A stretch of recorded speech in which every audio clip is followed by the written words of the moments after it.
Sziasztok! Üdvözlök minden kedves videónézőt! Amint láthatjátok, az egyik kedvenc autós játékomat fogom most bemutatni, ami nem más, mint a Grid Autosport. Meg szeretném említeni mindenek előtt, hogy nem nagyon oltári nagy gépigénnyel rendelkezik, hanem úgymond a régebbi kategóriákkal is lazán elmegy ez a játék. Természetesen, akinek van valami jobb kártyája, az persze DX11-be fog futni a játék, természetesen. Amit megemlítenék ezzel a játékkal kapcsolatban még az hogy nem szimulátornak készült a játék.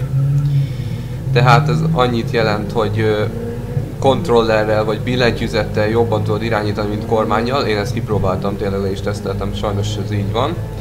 Meg amint láthatjátok, a belső nézet se olyan, mint egy normális szimulátorban, hogy láthatod a műszereket, meg egyéb kijelzőket. Na, rohadj meg. Hát most, amint láthatjátok, elég könnyedén győzök, de ez csak azért van, mert very easy van a játék.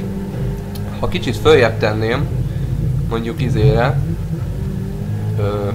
normára, akkor biztos, hogy veszítenék, és az elsőt nem tudnám beérni. Amit meg kell említeni, az sajnos az AI-nek a autóknak az irányítása, ami elég gyengére sikeredett, sajnos. Ezt én tapasztaltam, mert összeütköznek kanyarokban, meg nem lassítanak, fékeznek egymásra. Mennek tovább, mint a hülye. Hoppá, itt eltévedtem már közben. Annyit elmondanék, hogy az autó irányítása joystickkal tényleg nagyon jó. Viszont, amit mondtam, a kormánnyal az nagyon trágya irányítást kapott. Grafikáról elmondanék annyit, hogy szerintem nem olyan jó a grafikája, mint a Gridnek, a legelsőnek.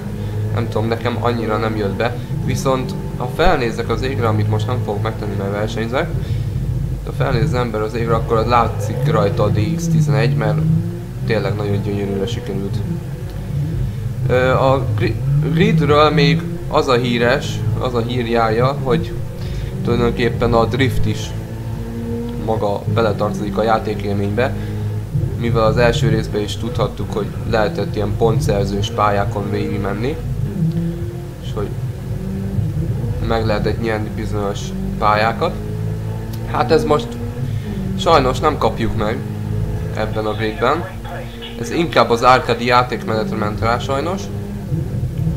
Bár jobban örültem volna egy szimulátornak, nem tudom, ti is. Mert ez a játék egy olyan dolog, hogy élvezet vele játszani. Viszont ami hátránya, az mondom, ez a belső nézet, ez tényleg elég rosszul sikerült. A törés modellről, meg annyit, hogy alig megyek neki valaminek. Jaj, hoppá. Alig megyek neki valaminek, és már leszakad mindenem. Meg neki megyek a gumifalnak, és neki sem megyek a gumifalnak, de már egy fél méterre rá leszakadnak a dolgaim. Tehát én ezt nem teljesen értem, de mindegy. Ezúttal tényleg nem egy rossz játékot kaptunk a Codemaster-től, pedig úgy harangozták be, hogy nagyon ratyi játék lesz, legalábbis fórumokon ezt olvastam. De szerintem kezelhető. Hát ha egy kontroller játszod, figyeljetek gyerekek, hát először kormánnyal irányítottam, de azt tudnátok, hogy csúszkált az autó össze-vissza, és nem tudtam szinte irányítani. Az valami szörnyű volt. De amúgy egész jó a játékélménye, bár normálon egy kicsit nehéz, és akkor el se tudom képzelni, hogy milyen lehet a hard. És a buta AI még, ami eléggé nem elhanyagolható dolog, amit meg kell említeni. Hát feltétlenül ez tényleg arra ment rá, hogy versenyélmény, hogyha mondjuk munkába menés előtt tudjál valamivel játszani. De ez tényleg nem olyan játék, ami például egy Forzától el tudunk várni, vagy egy Gran Turismótól. De viszont egész jól megcsinálták az irányítást olyan szinten, hogy a járműnek a valóságű, realisztikus élménye megvan, hogy csúszkál az utakon, és tényleg be kell fékezni a kanyarokba, különben kisodrodsz. Hát a törésről annyit, hogy tényleg elég bénára sikerült, de hát ez most tényleg arcade játéknak készült, nem szimulátor, tehát ezt még elnézhetjük benne. Nagyon könnyű győzni, very easy. És most csak azért győztem. A Grid előző részeivel is játszottam, és az egy része, ami volt. Nekem nagyon tetszett. Nekem kifejezetten a drift meg a hegyi verseny tetszett. Sajnos ebben nem található meg ugyanez.